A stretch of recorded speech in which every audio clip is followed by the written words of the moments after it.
Rain hammered the neon as the diner froze, because a widow with a bundled infant stood by 12 Hell's Angels, and their leader whispered, "Then follow me home."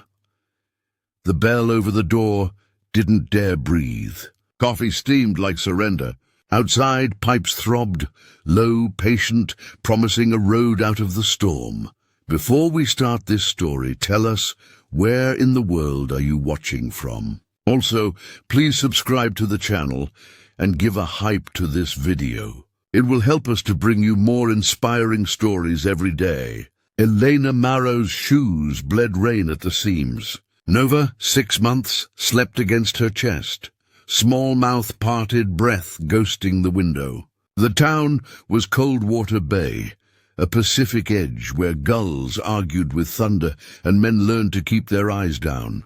Everyone knew the patch. Fewer knew the man behind it. Dante St. Rourke set his helmet on the counter like a judge laying down his gavel. Tattoos vanished under the cuff of a clean flannel. His eyes, not his cuts, quieted the room. He didn't offer pity. He offered direction. "Hot food." "Then we ride." The cook nodded, relief whispering through the chrome. A sheriff's cruiser idled 2 blocks away, watching but not entering, a habit here. Zent slid a plate toward Eleanor. He didn't touch her hands, just insulated them with heat and choice. "Eat. You're not lost anymore. You're with us." Elena had learned how silence can bruise. After Marcus died under a scaffold at the Gullwing shipyards, the company sent flowers and a non-disclosure agreement. The town sent opinions. Her landlord sent a lock change. Grief, she discovered, is heavy in the arms and humiliating in the knees. She walked night roads so Nova could sleep to the rhythm of her heartbeat, counting house lights like distant lighthouses refusing her signal. In daylight, she searched for work. The fish plant wanted a body without a baby. The motel wanted a smile without questions. The church wanted prayer without need. Meanwhile, a man named Victor Lyle wanted her husband's toolbox, the last thing Marcus had touched, for storage fees. Rumor said Victor owned half the pier and all the fear. Elena slept under bus stop awnings that smelled of sea salt and old gum. She memorized tide tables like scripture. At dawn, she'd wash bottles at the diner for tips that weren't tips, just smaller refusals. She stopped pleading the morning she caught her face in a chrome napkin dispenser and didn't recognize the woman staring back. That was the morning the angels rolled in with the weather. They arrived like a tide that knew where every rock lived. Thunder of V-twins stitched the storm into a single long seam. St. Road Point, tires kissing water, skull ring glinting, jaw calm. The charter was coastal, Coldwater Bay, red and white, honest and noisy, carrying more casseroles to funerals than trouble to bars. Town gossip didn't know that part. Elena had met Saint once, at the Veteran Hall fish fry, when Marcus hauled chairs and Saint handed him a plate like they'd been brothers forever. She remembered Saint's laugh then, the kind that made you answer with your shoulders. Now his voice was lower, careful, as if speaking into a wind that might steal words. "What's your plan?" he asked. Eleanor swallowed. "Keep Nova warm. Keep moving." "Moving where?" "Not back." Saint nodded. Agreement, not permission. "We've got spare cots at the clubhouse. Dryer that eats sand for breakfast. Work if you want it. Quiet if you don't," the room judged. A fork clinked like a tiny verdict. Elena squared herself against it and said the truest thing she had. "I'm lost in this world." Saint didn't blink. "Then follow me home." The clubhouse used to be a cannery office, with windows that remembered fish scales and payroll arguments. Now it smelled of coffee, leather and lemon oil from bikes loved like sons. A crib waited beside a pool table, under a banner stitched with road miles and funerals, chapters of a book written in patches and promises. Bran Booker Alvarez, the treasurer, slid diapers across a table with the precise gentleness of a man who filed receipts by heartbeats. Mags, the club secretary, a retired nurse with a laugh like gravel in a tumbler, checked Nova's fingers, nodded at Elena's stubborn spine, and fussed blankets into warm geometry. "Rules are simple," Saint said, hanging his cut on a peg where old salt and motor oil had become a single scent. "What's said here stays here. No one touches what's not theirs. Everyone leaves better than they arrived." Elena's eyes kept landing on a framed photo. Angel bikes, lined along a cliff, front wheels pointed at the horizon like compass needles. Marcus had wanted a photo like that someday. "Why help me?" she asked. Saint considered the rain. "Because someone didn't help me once, and I promised I'd never let that happen again." Saint's story came haltingly, like a clutch finding first on a steep street. He'd been 19 when a judge offered him prison or Marine Corps. He chose a uniform, then a war that taught him how sand tastes and how brothers are chosen. Coming home, he learned the quieter wars, liquor that remembers your schedule, anniversaries that ambush from behind, jobs where supervisors have never seen a body bag. His little brother Jamie didn't make it. Opioids with a funeral anyone could have stopped. Saint buried him, sold his last guitar to pay for a box he still heard closing. On that day, a patch from the highway took him for coffee and didn't fill the silence with words. That man later died of cancer, but not before he taught Saint the math of mercy. A hot meal plus a ride equals a way through. "So," Saint finished, "we return what we borrowed." Elena listened, felt the steadiness in his refusal to flinch from pain. Her dignity, flimsy as a soda straw kite, lifted. Nova stirred, rooting against storm ghosts. Outside, gulls strafed the wind like mouths arguing with God. Inside, someone started chilly. The world didn't soften. The room did. Victor Lyle wore wealth like a raincoat he never removed. He wasn't the mayor, just the reason the mayor answered late. His empire was forklifts, payday loans, and favors due on Tuesdays. Victor had bought the shipyard foreman a boat, and Elena's landlord a new lock. The night Marcus fell, Victor's invoice for extra shifts arrived before the ambulance. By noon, Victor knew Elena was at the clubhouse. He sent a text to Sheriff Kincaid, 3 words: "Handle the optics." Kincaid believed in public peace the way some men believe in yoga pants, vaguely, with resentment.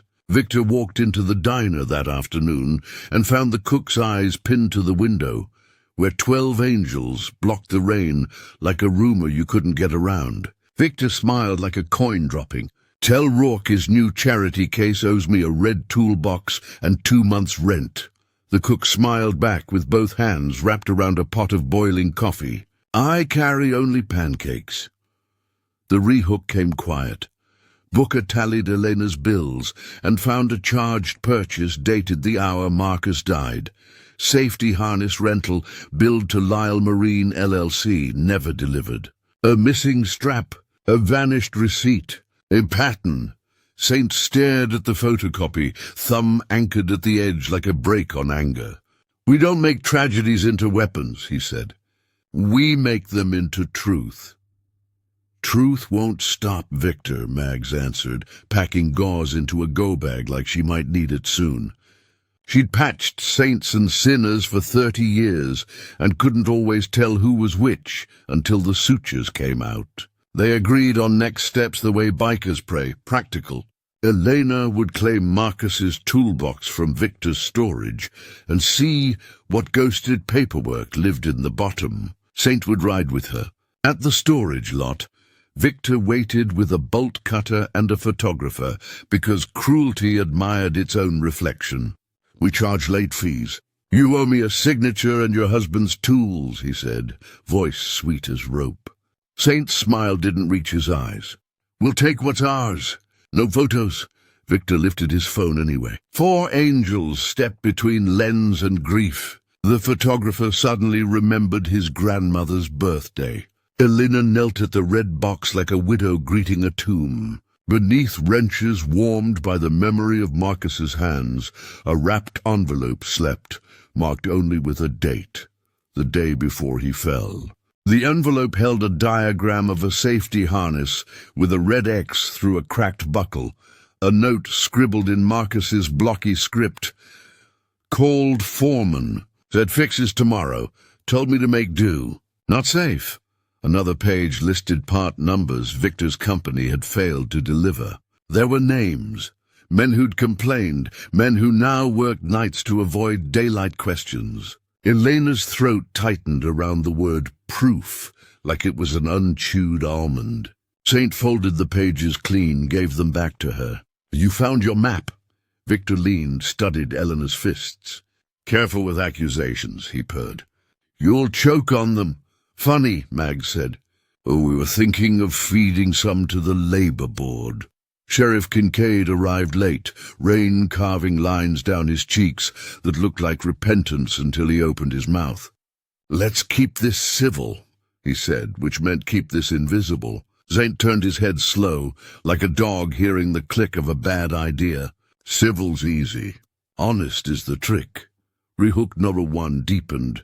Booker traced Victor's shell companies and found a second storage unit, one Victor had forgotten to pay. Inside, pallets of harnesses with broken buckles, tags doctored, invoices signed, Kincaid's initials on inspection. Booker laid the photos on the clubhouse table. The room went still. Even the dartboard seemed to listen. This enough to make noise? He asked. Saint measured the air. Noise is cheap. We need a chorus. He called in markers not from criminals, but from carpenters, teachers, and the battered little choir of Coldwater's conscience. The veteran hall offered chairs and coffee. The high school shop teacher brought a bullhorn and teenagers with phones. Fisherman promised a horn symphony if anyone tried to drown the truth. They scheduled a town hall, public, recorded, impossible to ignore. Elena looked like a lighthouse with the bulb missing, but the window polished. She wrote a statement on a paper placemat, because pens were faith, and the diner felt safer than her thoughts. Kincaid visited Saint at dusk. You're going to break this town, he warned, hands on hips like holsters. This town's already broken, Saint said. We're just reading the name of the glue out loud. Rehooknor 1 blossomed into risk. A text pinged Saint's phone from an unknown number. A picture of the clubhouse door with a circle drawn around the lock. Caption, shame if insurance didn't cover fire. Saint smiled without humor. Good, he said. They're scared. The night before the town hall, the angels split into pairs, riding slow loops past the clubhouse, veteran hall, Elena's borrowed cot. Pipes murmured lullabies, the way warfighters hum to keep nightmares out. Saint stopped at the pier, boots echoing against wood. He pictured Marcus counting bolts, writing notes in a careful hand, trying to be the kind of man who leaves things better than he found them. Elena joined him, Nova snug in a sling. I'm tired of being a story people tell about poor choices, she said. You're not a story, Saint answered. You're the storyteller. At dawn, rain washed the streets like a baptism that took on the first try. The town hall filled, then spilled, then oozed into the sidewalk. Cameras blinked, judges in small rectangles. Martha Keene, retired librarian, stood in back with a sign, Ask the Widows. Kincaid wore his uniform like armor. Victor wore a suit the color of expensive lies. Saint wore clean denim and old grief. Elena stepped to the mic. She didn't clear her throat. She cleared her past. My husband died at work, she said, voice steady. Here's why. Booker rolled out the photos. The room inhaled like it had lungs again. Victor tried to drown the moment in words. Tragic, yes, but accidents happen, he said smoothly. We can't criminalize industry. Criminals already did. Mag's voice was flint. Kincaid raised a hand for quiet. It trembled. Let's verify. Glad you said that. A new voice sliced the air, A woman with steel blue hair under a rain hat, carrying a stack of binders and a badge from the State Labor Division. Reina Sato. Anonymous tip sent me a bedtime story. I prefer epilogues with handcuffs. Rehooked 2 landed. Elena hadn't called the state. Saint hadn't either. Booker shook his head. Someone else had blown the whistle. Reina flipped pages like dealing cards. Altered inspections. Missing harness shipments. Storage unit rental under Lyle Marine. Delinquent accessed yesterday by Sheriff Kincaid's keycard. Murmurs braided into outrage. Old fishermen crossed their arms like breakwaters. Teenagers lifted phones like torches. Victor smiled too wide.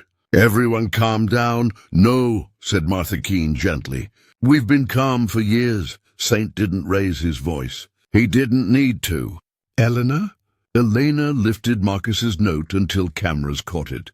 "He warned you," she told the room. "You told him to make do. Now I'm supposed to make do with a headstone?" Silence. Then a single clap. Then 30.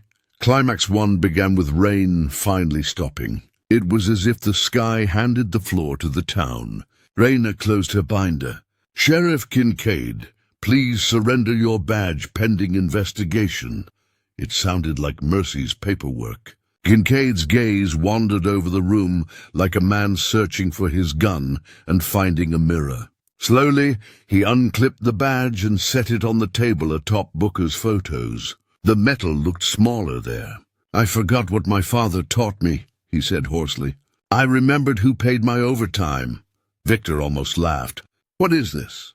A confessional? You people think you can scare me?" Saint finally let steel into his tone. "No, we can just stop being afraid of you." The doors opened behind them, and another twist slid in. 30 riders from neighboring towns, patches stitched with stories Cold Water hadn't heard. Not rivals, brothers by grief. They parked with military precision that said escort, not invasion. Their leader, a woman called Wren, stepped forward with eyes like the hour before dawn. "We heard a widow needed a wall," she said. Elena exhaled a life she'd been holding. Nova woke, blinked at the quiet thunder gathering outside, and smiled. Climax 2 asked for daylight. The procession formed, not for a funeral, but for a walk to the pier where Marcus had fallen. Saint didn't bark orders. He nodded, and the city moved. Fishermen brought ropes and flowers. Students brought chalk and stubbornness. Mags brought a first aid kit, because hope still bleeds sometimes. At the pier, Victor stood his ground, flanked by 2 men who had borrowed courage and forgot the return date. "Turn around," he said. Wren rolled her shoulders. Bad directions from someone who's lost. Saint stepped forward until only splinters separated him from Victor. He placed a cracked buckle on the piling like a relic. "You'll hear engines in your sleep, Victor," he said calm. "Not because we'll chase you, but because you'll remember that noise meant you couldn't make us small." Teenagers chalked names on planks, workers living and dead, ringing the scene in color. Raina photographed every angle like she was teaching the future how to see. Elena knelt where the water had swallowed her last normal hour. She didn't pray. She said Marcus's name like an oath. The crowd fell so silent, even the gulls listened. Then from the bluff a church bell tolled once, Martha Keene's idea of punctuation. Climax 3 rose on 2 wheels. Engines coughed awake. Exhaust curled like incense. The riders formed a protective sea around Elena and Nova. Wren handed Elena a helmet, painted with waves and wildflowers. Club art night had been busy. "This isn't charity," Wren said. "It's enrollment." Elena, who had been a passenger to grief, swung her leg over Saint's bike with a steadiness earned in wet shoes and hard rooms. Saint checked the strap under Nova's carrier twice. "You trust me?" he asked. Elena thought of the envelope. The storage unit. The way the angels had filled her silence without crowding it. "Yes," she said. They rode slow, deliberate, the way you carry something fragile through a loud world. People lined the sidewalk, hats off like weathered halos. They weren't clapping. They were witnessing.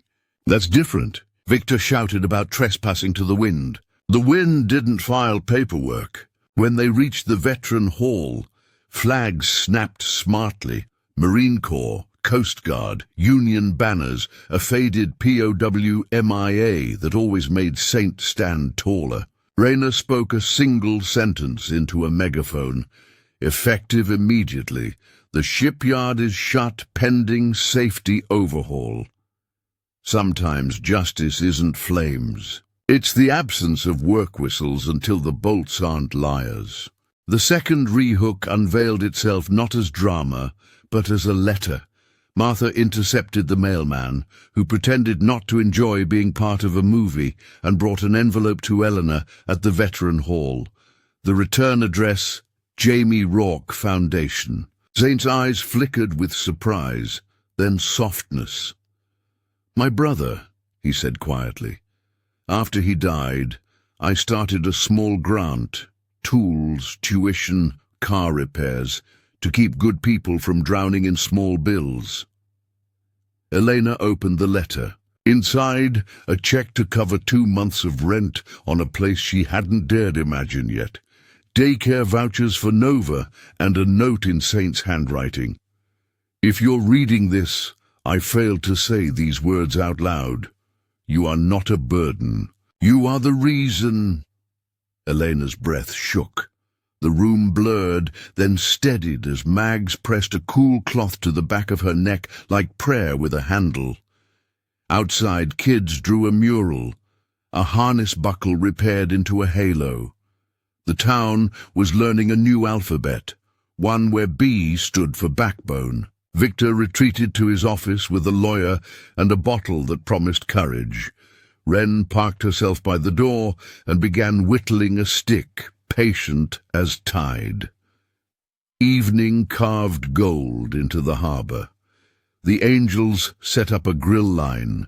Fishermen donated salmon, still telling stories. Teenagers posted videos with captions like, "When the loud are kind and heard the engines found the village."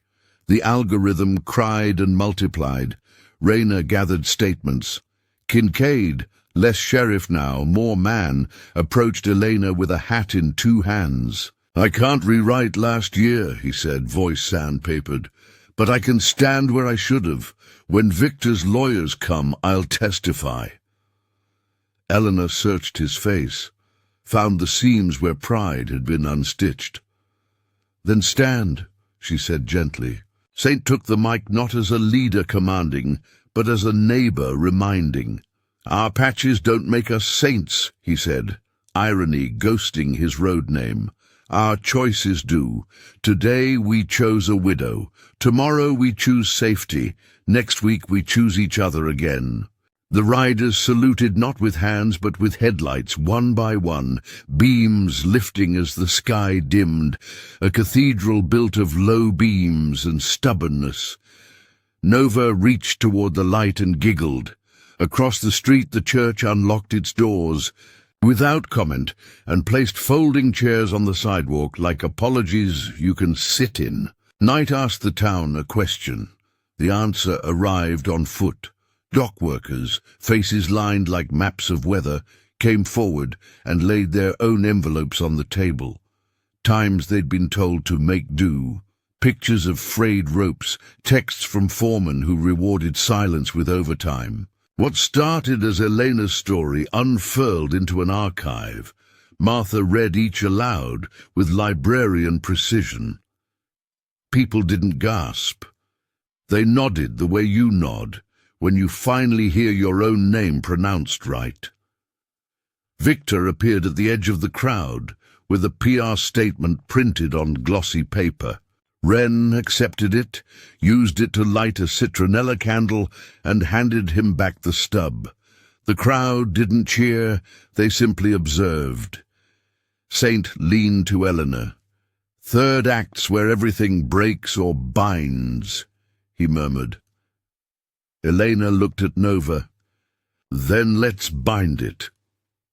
They announced the plan, a memorial at the pier, funded by fines Victor would soon pay, to list the names of every worker who kept boats floating and buildings standing. A safety council composed of dock workers, a nurse, a shop teacher, 2 teenagers, 1 preacher who could apologize, and 1 biker who had learned to be quiet. The town said yes. By midnight, the air smelled like rain-washed diesel and forgiveness beginning. Raina finished a call. "State troopers en route," she told Saint. "Warrants at sunrise." Victor, pale beneath his tan like unvarnished plywood, attempted one last performance. "You think you've won?" Saint's answer was soft. "No one wins in a story like this. We just stop losing." Climax 4, quietest, hardest, unfolded inside Elena. For months, she had been a ghost, insisting on her own solidity.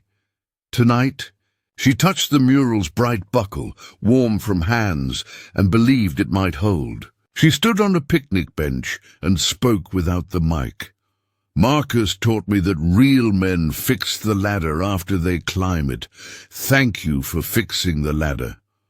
Silence, then shiver, then applause that sounded like surf finding sand. Headlights rose in a ripple, and the riders revved once. 1 heartbeat, not threat but benediction. Somewhere a baby hiccuped. Mags laughed. "Best timing." Wren clasped Elena's shoulder. "Tomorrow you pick an apartment. We'll move you by lunch." Elena swallowed the ache of gratitude until it felt useful. "I'll cook for the whole lot of you," she promised. "Deal," Saint said. "I'm partial to cornbread that forgives." Sunrise painted Coldwater Bay like the town had remembered its original color. Troopers escorted Raina to the shipyard office. Kincaid walked beside them without a gun, his spine learning a new angle called accountability. Victor watched the warrants land like gulls that weren't scared of men, but the biggest moment had been planned in the dark. On the pier, the angels and dock workers had worked by headlamp, mounting a metal arch salvaged from a decommissioned winch. Under it, they raised a slate plaque engraved overnight at the high school shop, the Marcus Marrow Lane. All hands safe, all names known. Eleanor approached with Nova on her hip. Saint offered a small hammer. "You do the final bolt," he said. She tightened the last nut until it sang, then slipped Marcus's old wrench into a glass case below the plaque. "He used this to fix things," she said. "Now it fixes me." The crowd didn't clap. Many cried. Fishermen touched the arch the way Catholics touch water. Teenagers filmed and for once didn't add music. Saint lifted his helmet, then didn't put it on. Instead, he raised it high, a salute. Every rider mirrored him.